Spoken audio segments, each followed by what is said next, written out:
자, 이제 7페이지의 세 번째 지문이고, 이거는 일단 내가 먼저 미안하다고 얘기를 좀 하고 시작할게. 오지선다잖아. 1번 문제를 제외하고 그냥 싹 다 화이트로 그냥 지워버려. 나도 지웠거든? 이렇게 지웠어. 보이나? 지웠거든? 솔직히 2번부터 5번은 이 한 문단 가지고 논리를 도출하기는 좀 어려워. 그래서 내가 그냥 뺐고 그냥 1번 선지만 놔두고 이게 아까처럼 O인지 X인지 O인지 X인지 이것만 잘 판단하고 그 다음에 강의를 이어서 들으시면 되겠다.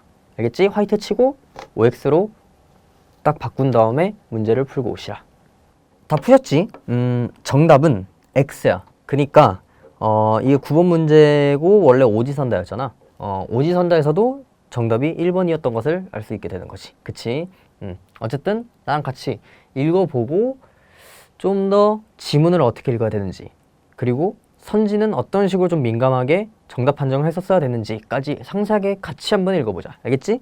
왜라는 질문에 대한 답으로 제시되는 설명이 무엇인지 분명히 하고자 했던 햄펠에 따르면 설명은 몇 가지 요건을 충족하는 논증이어야 한대. 그럼 봐봐. 우리 이 단어가 좀 거슬렸나? 요건? 봐봐. 우리 6페이지로 돌아갔을 때 내가 지문과 선지에서의 정보의 형태라고 이야기했잖아. 근데 봐봐. 선지에서만 정보의 형태를 얘기하는 게 아니거든. 지문에서도 정보의 형태를 얘기한단 말이야. 여기서는 설명은 심지어 몇 가지 요건을 충족시켜야 되는 논증이라고 했잖아. 그러니까 이 요건을 충족시키는 논증이 그게 설명인 거야. 그게 뭐라고? 설명이라고. 햄펠이 그렇게 이야기를 한 거지. 그럼 봐봐. 몇 가지 요건, 과연 몇 가지일까? 이미 지문을 다 읽었으니까 3가지인 걸 알겠지. 그러면 우리는 자연스럽게 요건이라 했으니 이런 그림이 머릿속에 조금 그려지거나 혹은 실제로 그렸으면 좋았을 것 같아. 3가지 요건이었지. 그러면 우리는 이 3가지 요건의 교집합인 여기 있잖아. 여기 이 부분이 무엇인지를 조금 찾아두는 게 독해 과정에서 좀 더 유리하지 않았을까. 물론 이 문제에서 엄청 딥하게 그걸 물어보진 않지만 이미 사실 1번 문제를 정확하게 맞춘 학생들이라면 이걸 제대로 정리를 했었을 테지. 그치? 1번 선지에서 이거 묻고 있잖아. 사실 이게 지금 이 지문을 관통하는 전반적인 흐름이야. 그냥 사실 이게 다야. 그러니까 글을 마저 유기적으로 읽어보자고. 봐봐. 기본적으로 논증은 전제로부터 결론이 논리적으로 도출되는 형식을 띈다. 따라서 설명을 하는 부분인 설명항은 전제에 해당하며 설명되어야 하는 부분인 피설명항은 결론에 해당된다 하면서 내가 지금 약간 짝 지어서 뭔가 흐름이 이어지는 것 같은 그런 뉘앙스를 좀 풍기고 있지. 실제로 한번 보자. 설명을 하는 부분인 설명항이랬어. 설명항은 뭐라고? 전제에 해당된대. 근데 피설명항은 결론에 해당된대. 야, 이거 심지어 내가 챕터 1에서 지겹도록 짝 맞추는 거 강조했잖아. 그랬으면 당연히 눈에 자연스럽게 보였을 거야. 그러면 봐봐. 이 논증이라는 것은 전제로부터 결론을 도출하는 건데 당연히 논증이니까 논리적 도출을 해야 되는 거지. 그치? 근데 여기서 전제에 해당하는 게 뭐였어?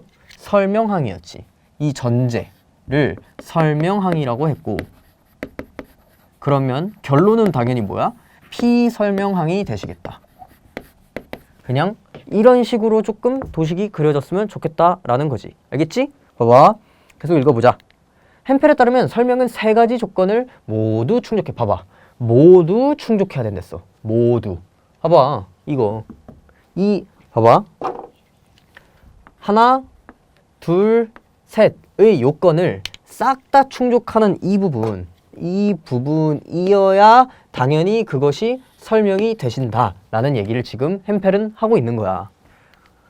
햄펠에 따르면 읽었구나. 첫째, 설명항에서는 모든 사람은 죽는다처럼 보편법칙 또는 보편법칙의 역할을 하는 명제가 하나 이상 있어야 한댔어.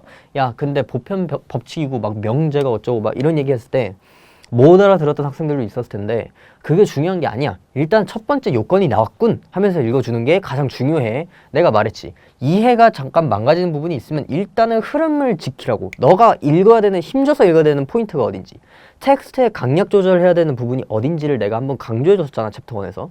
기억이 안 나면 챕터 1의 이제 두 번째 강의, 즉 첫 번째 지문 봤던 이제 고체 촉매 지문 있잖아. 막 고체 촉매는 활성 성분 지지체 증진제로 구성되고 어쩌고 막 그 지문 있잖아. 그 지문에서 내가 강약 조절해야 된다라는 얘기까지 했었어. 모르겠으면 그거 다시 한번 참고하고 오시길 바랄게. 한번 계속 읽어보자. 둘째, 보편 법칙이 구체적으로 적용되는 맥락을 나타내는 소크라테스는 사람이다 와 같은 선행 조건이 설명항에 하나 이상 존재해야 한댔어. 이게 두 번째 요건이야. 그리고 셋째, 피설명항은 설명항으로부터 건전한 논증을 통해서 도출되어야 한대. 이때 건전한 논증은 논증의 전제가 모두 참이라는 조건과 논증의 전제가 모두 참이라면 결론 도 반드시 참이라는 조건을 모두 만족하는 논증이다. 봐봐. 전제가 모두 참이라면 결론도 반드시 참이라는 조건을 만족하는 논증. 즉, 이 1, 2, 3의 요건을 모두 다 충족해야지 설명이라는 지금 얘기를 하고 있는 거지. 그리고 사실 막 의의가 있다 이런 얘기인데 다음 문단은 의의가 있는 건 별로 딱히 여기 문제풀이에 도움이 안 되니까 사실 이 정도로만 읽어주셨으면 돼. 1, 2, 3을 그러니까 이 1번 동그라미, 2번 동그라미, 그리고 3번 동그라미 모두 충족하셨습니까? 라는 거를 지금 문제에서 묻고 있을 거 아니야. 한번 보자. 어떤 것이 건전한 논증이면 그것은 반드시 설명이다. 잠깐만. 어떤 것이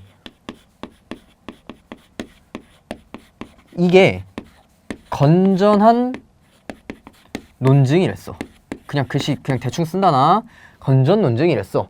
근데 봐봐. 그러면 반드시 얘는 설명인가? 라고 했을 때 핵심 키워드는 뭐였어? 반드시였어. 반드시. 그니까 즉 100% 설명이라고 볼 수 있습니까? 라는 거를 지금 물어본 거잖아. 봐봐. 근데 내가 뭐라 그랬어? 이런 지금 단정적인 진술은 아닐 가능성을 높여주는 선지기 때문에 조금 민감하게 봅시다 라고 이야기를 했지. 지금 어떤 것이 건전한 논증이라고 했을 때 지금 그것이 무조건 설명이 되려면 이 건전한 논증은 지금 이 지문에서 어디에 해당되니? 여기 있잖아. 봐봐. 피설명항은 설명항으로부터 건전한 논증을 통해서 도출되어야 한댔어. 근데 건전 논증이 뭐래? 전제가 모두 참이라는 조건과 논증의 전제가 모두 참일 때 결론도 반드시 참이라고 하는 그 요건이지. 그러니까 즉 세 번째 요건에 해당한다고, 여기에 해당한다고 볼 수 있겠다. 그치? 지금 이게 어떤 것은 지금 여기에 해당한다고 볼 수 있어. 근데 봐봐. 이 어떤 것이 지금 3번을 충족하는 것은 맞아. 근데 1번과 2번도 충족을 하니?